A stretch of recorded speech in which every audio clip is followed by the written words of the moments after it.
Good evening. Chief Presidential Legal Counsel Juan Ponce Enrile has died at the age of 101. In a social media post, his daughter Katrina Ponce Enrile says the former Senate President died at 4:21 p.m. on Thursday, November 13. His daughter Katrina says Enrile died while surrounded by his family at their home. She says it was Enrile's wish to take his final rest at home.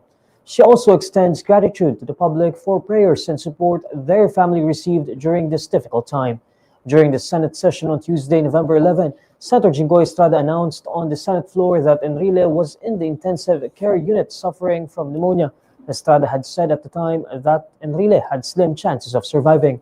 Enrile was the country's oldest active public official, with his career spanning over several administrations. The Independent Commission for Infrastructure is recommending to the Office of the Ombudsman to file administrative cases anew against the former Department of Public Works and Highways Chief Juan Ponce and others. This time, the cases involve irregularities in a 74 million peso flood control project in Hagonoy, Bulacan. In a briefing on Thursday, November 13, ICI Chair Andres Reyes says the Commission is asking the Ombudsman to assess potential violations of the Code of Conduct and Ethical Standards on the part of Bonoan and other former DPWH officials. Also named in the recommendation are former DPWH Undersecretaries Roberto Bernardo and Maria Cabral. The Commission is also asking the Ombudsman to assess whether several other individuals may have committed graft, malversation, and other violations. According to the ICI's report, the project involves a riverbank protection structure at Barangay Carillo, Hagonoy, Bulacan. Reyes says that based on the Commission on Audit report, no structure was found at the location of the bid plans. Based on the report endorsed by the Commission on Audit, COA, it was established that no structure was constructed at the location specified in the approved bid plans. The results of the COA technical inspection, together with the available records, clearly established that the project was never implemented despite the unwarranted release and full payment of the contract costs by the DPWH to Darcy and Anna Builders and Trading Incorporated.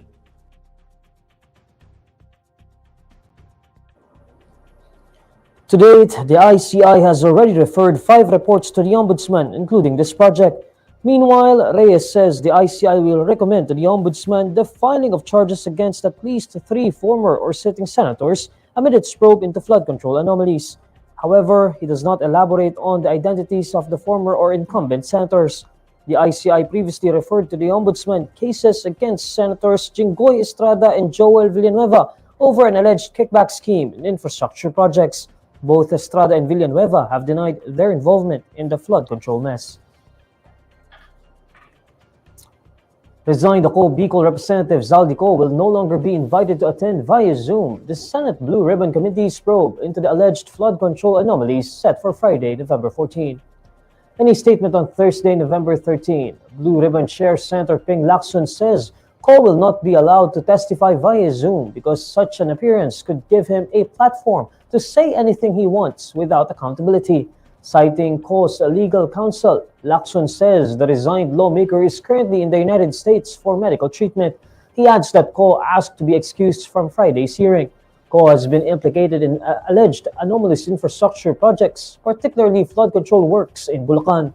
Former Department of Public Works and Highways District Engineer Henry Alcantara testified that Co was involved in budget insertions amounting to at least 35 billion pesos from 2022 to 2025. He and former DPWH engineers Bryce Hernandez and JP Mendoza also claimed that kickbacks were delivered to Co. This included an alleged delivery of 1 billion pesos in cash packed into more than 20 suitcases and transported in several vans to his penthouse unit at a luxury hotel in Taguig. Co has denied the allegations of budget insertions and kickbacks. He has refused to return to the Philippines, citing alleged threats to his and his family. Amid reports of an international criminal court arrest warrant against Senator Dela Rosa, the Criminal Investigation and Detection Group says it is ready to enforce the order. CIDG Director Major General Robert Alexander Morico II declines to comment on the issue during a chance interview on Thursday, November 13. However, Morico stresses that they will implement an arrest warrant from a competent court if they receive it. As of now, I cannot comment on that. But if there is an order from a competent court, whoever po ang nakapangalan doon, we will implement the warrant of arrest. Ombudsman Boying Remulla earlier bared the existence of the supposed warrant against Dela Rosa. Both the Justice and Interior Departments said the Philippine government has received no such arrest warrant. But Remulla stood by his claim on Tuesday, November 11, saying he personally received an electronic copy. In a radio interview on Wednesday, November 12, his brother, Interior Secretary John Vic Remulla, said the Ombudsman received a copy of the warrant from a credible source. But he said the document was not actionable since it has yet to go through official channels. The ICC has said it couldn't confirm whether or not the warrant was issued. Dela Rosa served as former President Rodrigo Duterte's first Philippine National Police Chief. He was the chief implementer of the administration's anti-drug campaign. Duterte faces charges of murder as crimes against humanity before the ICC over the drug war killings. Senator Bato de la Rosa files an urgent manifestation with the Supreme Court as he faces a potential arrest order from the International Criminal Court. In his urgent manifestation filed on Thursday, November 13, De La Rosa tells the High Court that immediately surrendering a Filipino citizen to the ICC without a lawful court order is a violation. He says it is a violation not only of Philippine laws but also of the international framework it claims to be assisting. According to De La Rosa, compliance, even among state parties, require a written request, a copy of the warrant, and a judicial process to validate surrender. De La Rosa files the manifestation despite still unconfirmed but widely reported claims that the ICC already issued an arrest warrant against him. In his separate, very urgent motion, De La Rosa urges the Supreme Court to order Ombudsman Boying Remulla to immediately submit a copy of the alleged warrant and ask him to explain how he obtained such a copy. In his other motion, the senator urged the High Court to order the Department of Justice and the Department of Foreign Affairs to submit within 72 hours a written certification under oath confirming or denying that it received any ICC-related warrant or communication. De La Rosa is asking the Supreme Court to stop the implementation of the arrest order once confirmed to exist. He urges the court to issue a restraining order against its implementation and stop the government from transmitting any ICC-related communication through diplomatic or law enforcement channels pending resolution of his case. The senator also asks the High Court to restrain the government from providing any form of logistical, financial, or protective assistance to ICC witnesses under its care. De La Rosa argues that the executive branch should not fully rely on Section 17 of Republic Act No. 9851 as a unilateral basis for surrender. The senator says relying on the section would essentially allow the executive branch to surrender Filipino citizens to foreign bodies at will. He believes this kind of action offends the doctrine of constitutional supremacy. The ICC said it couldn't confirm whether or not an arrest warrant against De La Rosa was issued. Interested bidders flocked to the Bureau of Customs to personally inspect the Discaya couple's 7 luxury cars that will be auctioned on November 20. The public viewing of Sara and Curly Discaya's vehicles is open to interested bidders until November 14.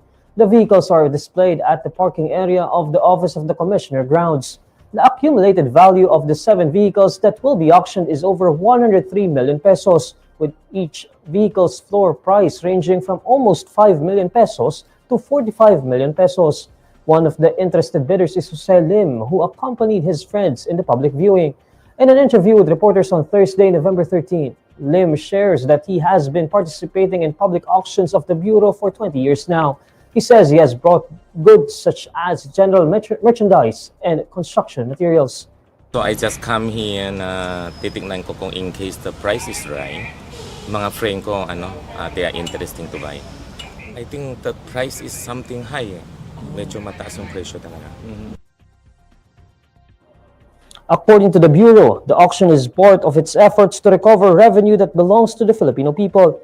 The agency says it encourages interested bidders to participate so that public assets are reclaimed and redirected toward national development. The Bureau of Customs earlier found that these vehicles don't have import entry records and certificates of payment. Customs spokesperson Chris Bendiha previously said that the Discaya couple filed a voluntary forfeiture. He said the couple would no longer contest the seizure of 7 out of 13 cars under the agency's custody after a warrant of seizure and detention was issued. The remaining 6 vehicles were found to have import entry records but questionable payment documents. Bendio noted that Discaya submitted a position paper for these 6 units to challenge the agency's seizure order. And these are the stories you need to know today. I'm Neil Mercado. Follow INQUIRER.net on Facebook, X, YouTube, TikTok, Instagram, and Reddit. For more stories, visit INQUIRER.net. Good evening.